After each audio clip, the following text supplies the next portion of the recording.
Welcome to the Modesto City Schools Internet Safety Tutorial and Agreement. This presentation is going to cover the following key issues: electronic messaging netiquette, protecting your personal information online, appropriate online behavior, cyberbullying, and plagiarism.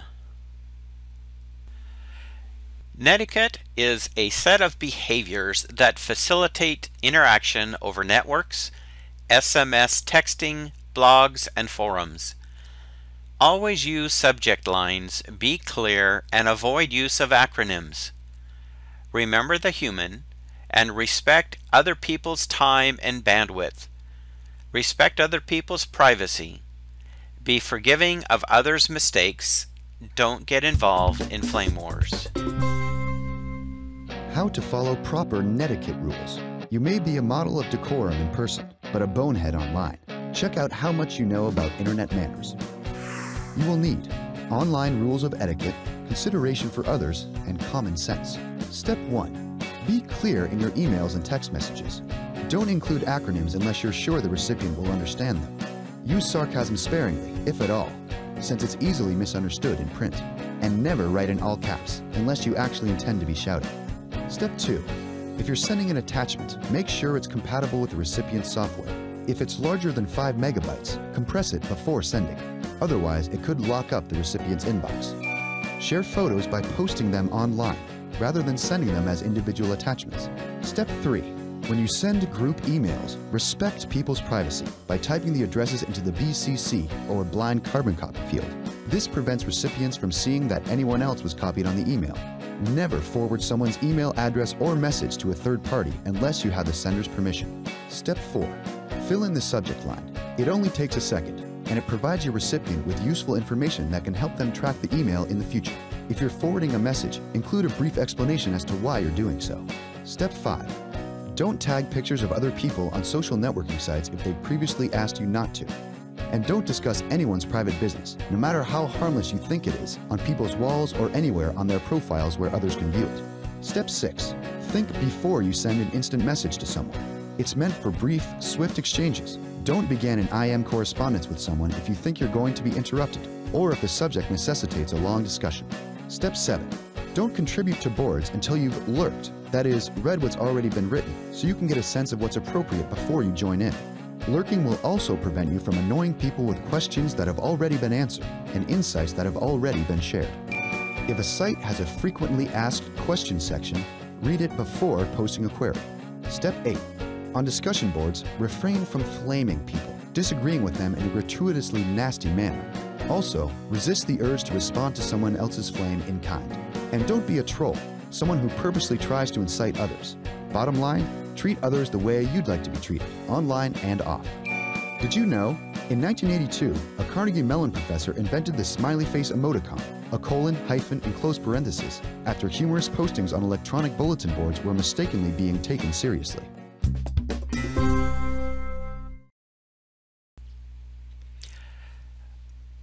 Protecting your personal information online. Keep your computer and operating system up to date. Make secure, complex passwords or passphrases. Understand common social engineering and phishing techniques. Carefully manage your privacy settings. Smart behaviors to protect your personal and financial information. In the real world, we wouldn't dare give out our passwords or our keys that protect our money and possessions. So we shouldn't change our thinking when online, because the threat of theft is just as real.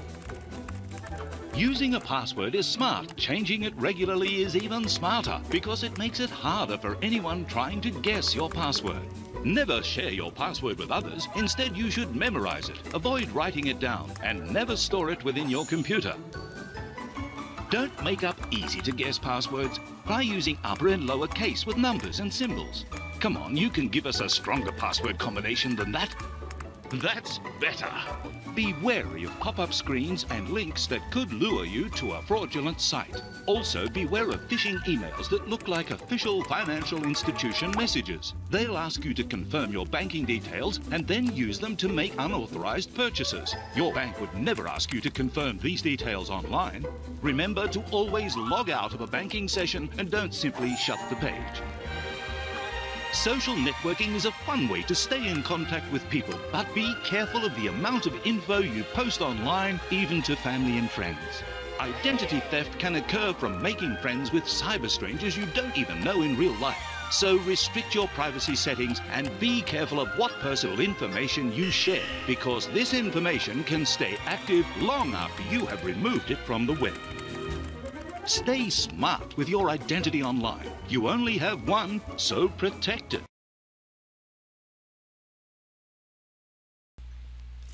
Appropriate online behavior. Think before you post anything. Remember the golden rule. Think about the reader. Use your privacy settings.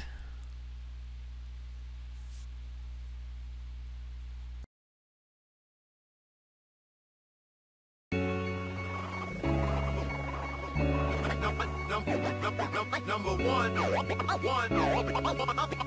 2, 3, 4, 5, 6, 7, 8, 9, 10. Social media can be complicated.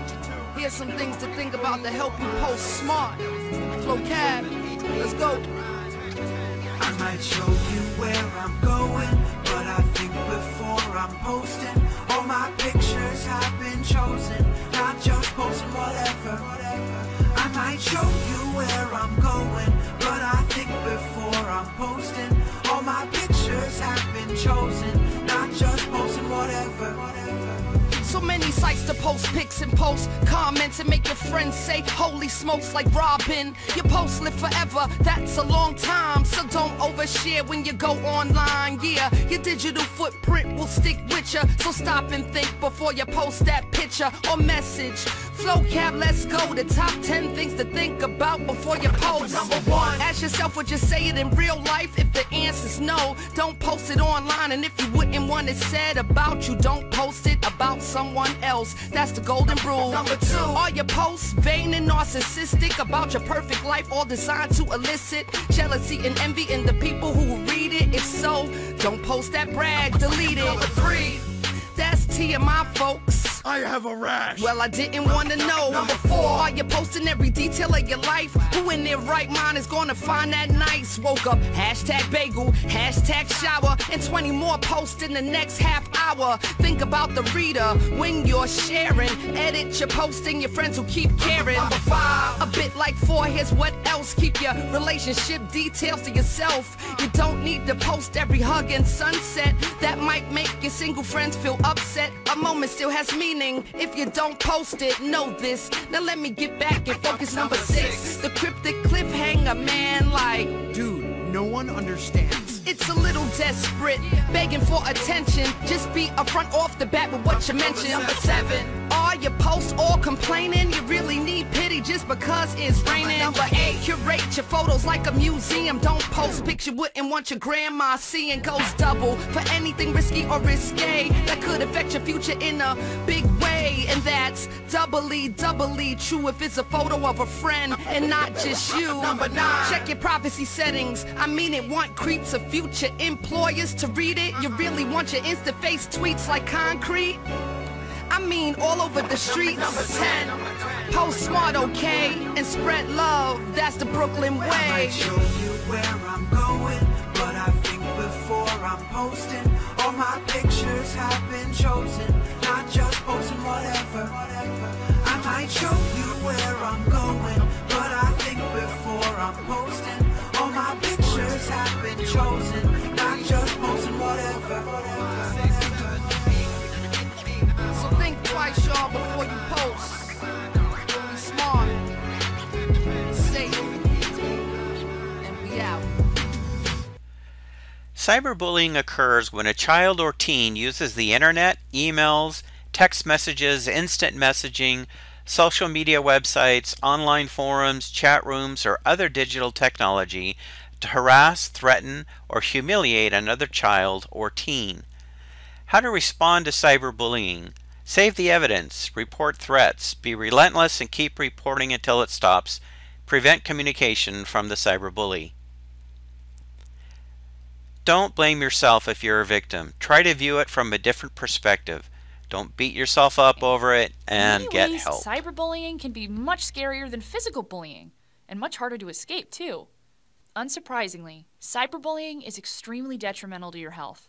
The Journal of Adolescent Health found that cyberbullying victims are more likely to become depressed than targets of traditional bullying. And cyberbullies don't really have much in the way of motives either. With bullying, there's normally an imbalance of power. But you don't need to be powerful to harass someone online. You just need the internet.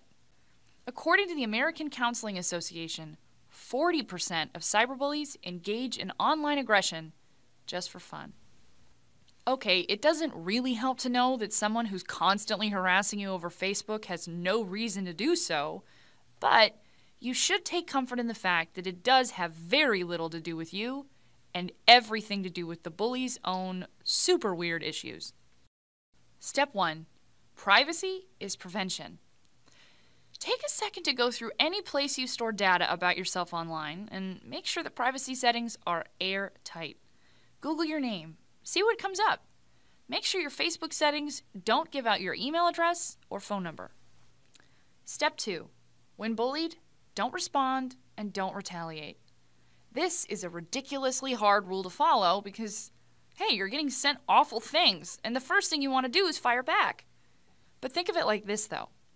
Engaging with a bully is like pouring water on a grease fire. It seems like the obvious thing to do at the time because, holy crap, my stovetop is in flames!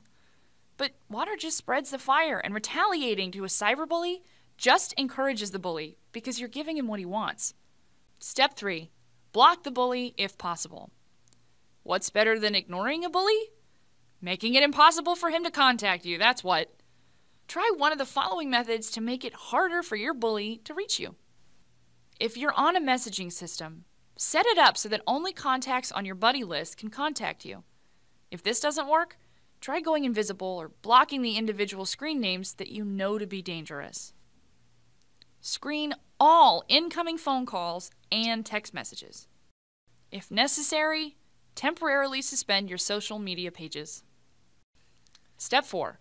Save the information and tell someone. First and foremost, report the bullying to the service provider because cyberbullying is outlawed on most sites and messenger services.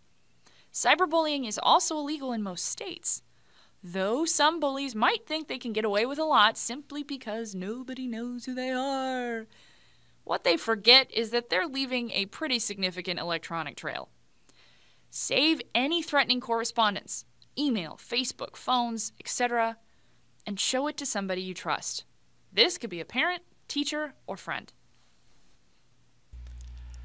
Plagiarism. Plagiarism is stealing ideas. Give credit where credit is due. Cite and do it right. Copyrights protect ideas. Plagiarism, a la shmup. Johnny Theater just loves life under the bright lights. Well, that means I like it on stage. And yeah, okay, Johnny Theater is just his stage name. He changed it a few years back from Joe Actor. Johnny is in awe of playwrights who can manipulate language like it was Play-Doh.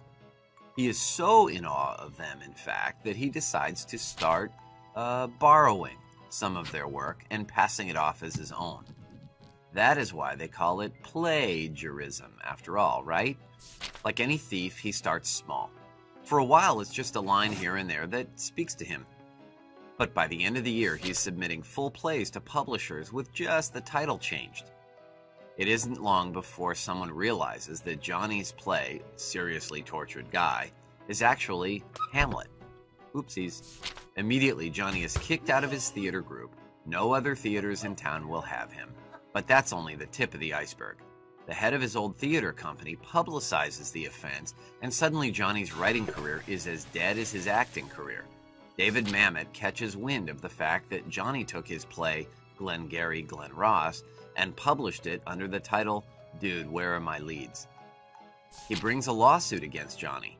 Before long, Johnny has lost his life savings in court fees, his home, his possessions, and his pet turtle Gilbert, who can't even look him in the eye anymore. He even serves a few months jail time, and plagiarizers don't get their own jail. He shares a cell with some guy who's still got half an ear in his mouth. Things got bad in a hurry for Johnny, but they don't have to get bad for you.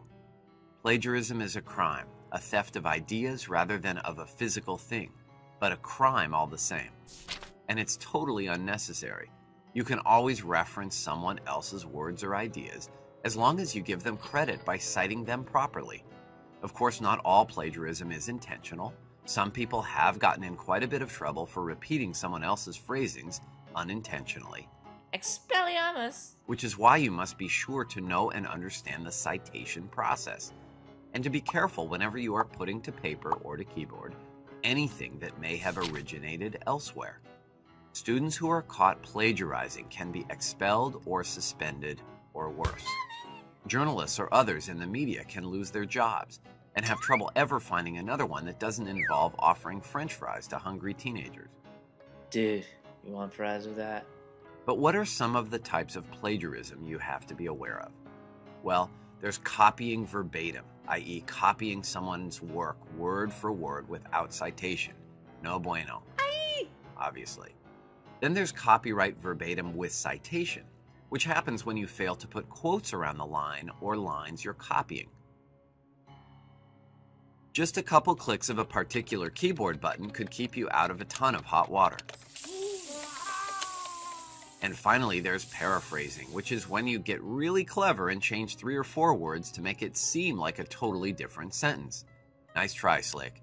Copyrights protect ideas, not just the words expressing them. So if it's obvious you're ripping off someone's precise idea, start thinking about whom you'd like to be the recipient of your one phone call from you-know-where. Mommy, help me! When in doubt, cite. You can get in trouble for not citing, but you'll never get in trouble for citing too much.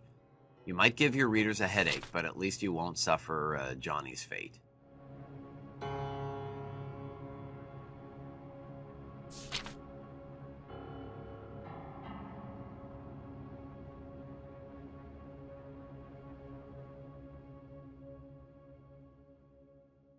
Expelliarmus!